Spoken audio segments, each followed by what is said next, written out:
இது பதவி தரும் தலம் அப்படின்னு சொல்றோம். இதை தருபவர் செவ்வாய்ங்கிற கிரகம்.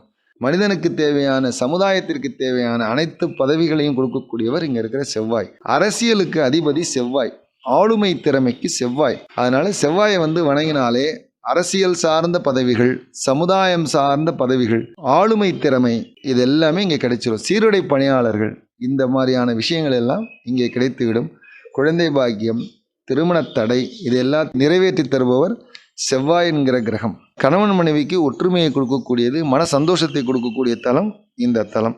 அகமும் புறமும் சேர்ந்ததுதான் மனித வாழ்க்கை. இது ரெண்டையும் தரக்கூடிய தலம் தான் இந்த தலம். பார்வதி தன் கைப்பட பிடித்து வைத்த லிங்கம், மண் லிங்கம், எப்போதும் கவசத்தினால் மூடப்பட்டே இருக்கும். அபிஷேகமே இல்லாத ஒரு சிவாலயம் இந்த சிவாலயம். பார்வதியினுடைய கைரேகை தழும்புகள் சுவாமி மேல இன்றளவும் இருக்கு. முற்கால சோழர்களால் கட்டப்பட்ட சிவாலயம்.